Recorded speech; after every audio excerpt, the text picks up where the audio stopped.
नमस्कार, day to day news Bharat देख रहे हैं आप। मैं हूं आपके साथ पूनम। हमारा चैनल आपसे वादा करता है कि हम निष्पक्ष तरीके से पत्रकारिता करेंगे। हमारा कोई भी पत्रकार किसी से कोई उपहार या फिर विज्ञापन को स्वीकार नहीं करेगा। फील्ड में किसी को ब्लैकमेल भी नहीं करेगा। समाज के दबे कुचले लोगों की हम आवाज बनेंगे और ऐसे किसी भी व्यक्ति की खबर को हम नहीं चलाएंगे जो कि भोले भाले लोगों को ठगने का प्रयास करते हैं या फिर पाखंड फैलाते हैं। Day to day news Bharat आपसे ये वादा करता है कि हम लोकतंत्र के चौथे स्तंभ को मजबूत करने का प्रयास करेंगे। और अब बात कर लेते हैं दिल्ली में हुए एमसीडी उपचुनाव के रिजल्ट को लेकर। आज के दिन जो रिजल्ट सामने आ रहे हैं, सबसे पहले हम आपको चांदनी चौक सीट के बारे में बता देते हैं, जहां पर भगवा लहराया है। कांग्रेस और आप का जो ये गढ़ हुआ करता था, वहां पर अब भाजपा ने कमल खिला दिया है। बीजेपी के सुमन कुमार गुप्ता ने यहां पर जीत दर्ज की है। इसके अलावा आम आदमी पार्टी जो है चांदनी चौक सीट से दूसरे पायदान पर रही। हर्ष शर्मा आम आदमी पार्टी के यहां से उम्मीदवार थे और दोनों के बीच में ही जो है जीत हार का अंतर 1182 वोटों का था।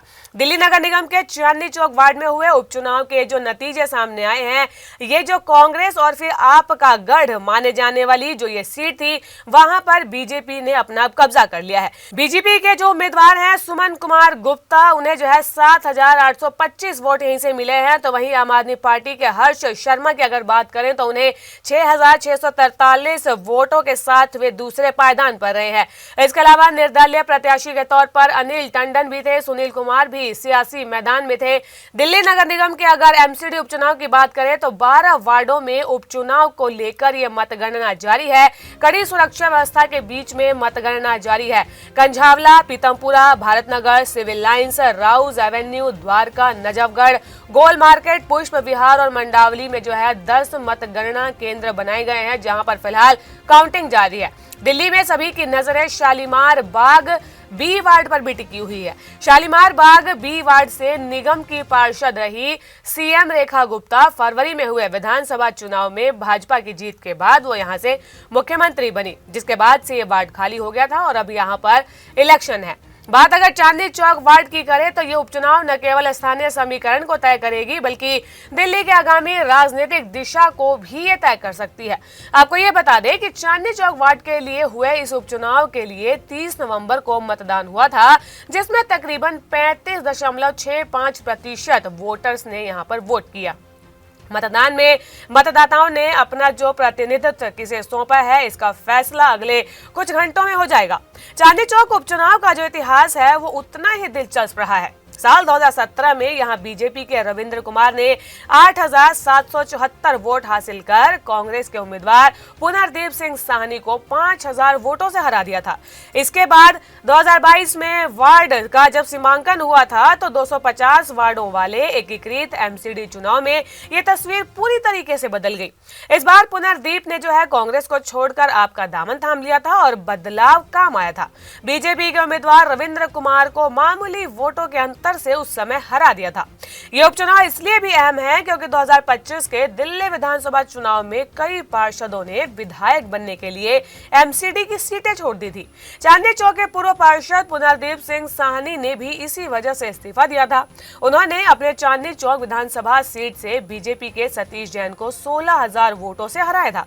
यही कारण है कि चांदनी चौक सहित 12 वार्डों में उपचुनाव करवाए जा रहे हैं।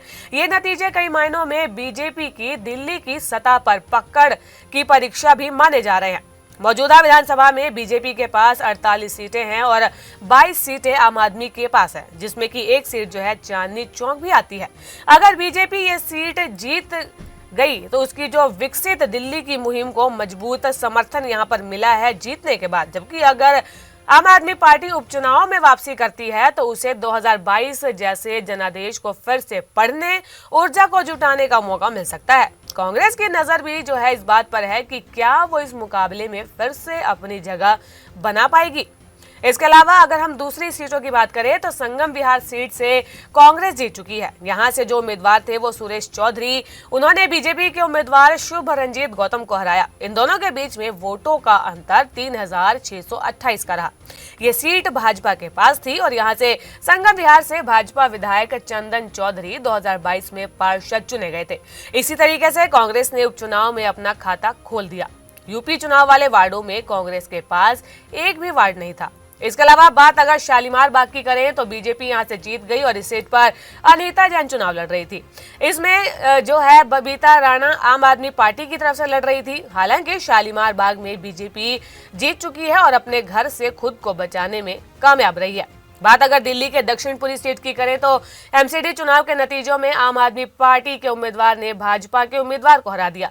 ये सीट पहले आम आदमी के पास थी और अब जो है यहां पर कब्जा आम आदमी पार्टी का हो गया है। दक्षिणपुरी से चुनाव लड़ रहे थे और इन्होंने रोहिणी से बीजेपी के उम्मीदवार थे उनको हराया और इन दोनों के बीच का जो अंतर है 2262 वोट का है।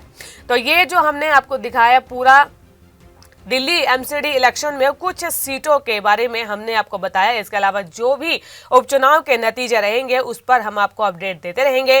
राजनीति से जुड़ी ऐसी ही खबरों के बारे में जानने के लिए day to day news Bharat को लाइक, शेयर और सब्सक्राइब करना बिल्कुल भी न भूलें। नमस्कार।